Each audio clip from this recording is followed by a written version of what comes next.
Hello everyone, welcome back to my channel. It's me from my study channel. I hope you're having a lovely day. In today's video, we're going to be discussing the top 10 study hacks that actually work. If you're new here, I am a medical student who graduated in 2021, and these are some of my favorite hacks that I've discovered over the years that actually make a difference in your studies. The first hack is flashcards. This is one of my absolute favorite ways to study, and it's perfect for memorization-heavy topics or for studying on the go. I've tried several different flashcard apps and platforms, and my favorite one is an application called Quizlet. It allows you to create digital flashcards, which can then be used on the desktop or the mobile app, which is really helpful if you want to study while you're out and about. But the main reason why I love Quizlet is because they have so many pre-made flashcard sets created by other users for pretty much any topic you could think of. So you can save a ton of time just by downloading someone else's flashcard set instead of making them yourself. If you do want to make your own flashcard set, it's super simple. Just type in the terms and then paste in the definitions from your notes, and then you can download the mobile app and use the flashcards on the go. You can also use spaced repetition with the algorithm built into the app so that way the cards that you know less well will show up more frequently. Hack No. 2 is summarizing your notes. This is one of my favorite study strategies because it forces you to slow down and reflect on what you've learned. It helps you retain the information, and it also helps you identify gaps in your knowledge. There are several different ways you can summarize your notes. One of my favorites is creating concept maps. This is especially helpful for linking ideas together and seeing how different concepts relate to each other. Another method is through drawing out diagrams like flowcharts or other types of visuals that can help you remember the key points.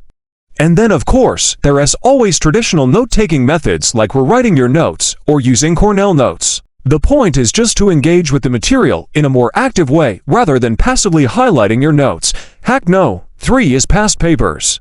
This is especially helpful for highly tested material like for medical licensing exams or other standardized tests. Past papers allow you to practice and refine your exam-taking skills. They also allow you to become familiar with the types of questions that are likely to be asked and also the format of the exam itself. Past papers are such a helpful study tool, and you should definitely try to do as many as you can leading up to your exam. You can find past papers through your school or university, or you can search online for the name of your exam and the term past paper, and you should be able to find them. Some websites that sell past papers include Save My Exams and Med School Insiders. Hack No. 4 is switching up your study environment. If you find yourself getting bored or distracted in your usual study space, then switch it up. Try studying in a library, a coffee shop, a park, or even your friend's house. Sometimes a change of scenery can do wonders for your productivity, and it can help you approach your studies with a fresh perspective. Of course, there are also benefits to studying in different locations.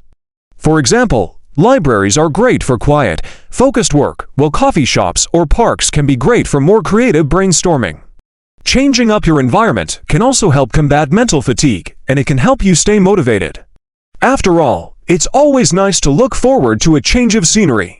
So next time you're feeling stuck or unmotivated, grab your laptop and head to a new spot. You might be surprised at how much more productive you were in a new environment. Hack No. 5 is using the Pomodoro technique. This is a time management technique that can help you focus on your work and get things done quickly. All you need is a timer and a to-do list. First, choose a task from your to-do list and set the timer for 25 minutes. Then work on the task until the timer rings. Take a 5-minute break and then repeat. This technique is named after the Italian word pomodoro, which means tomato. The technique was developed by a student named Francesco Cirillo in the 1980s, and it has been popular ever since. The basic idea behind the Pomodoro technique is that by forcing yourself to work in short bursts, you will be able to focus better and get more done. The technique also takes advantage of our natural tendency to procrastinate. By setting a short timer, you challenge yourself to start working right away without wasting time planning or organizing.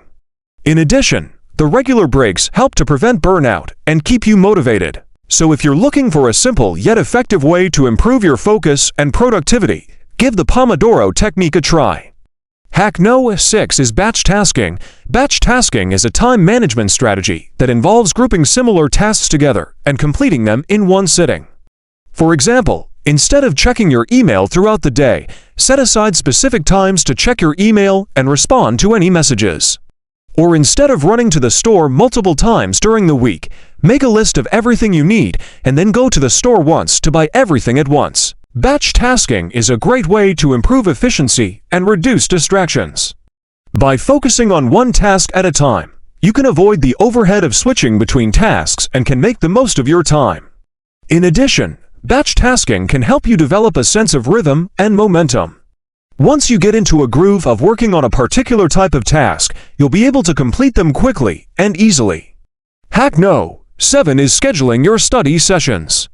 This is a great way to make sure you're reusing your time wisely and to ensure that you cover all the topics you need to study. When you schedule your study sessions, it's important to be realistic and to take into account other commitments you may have.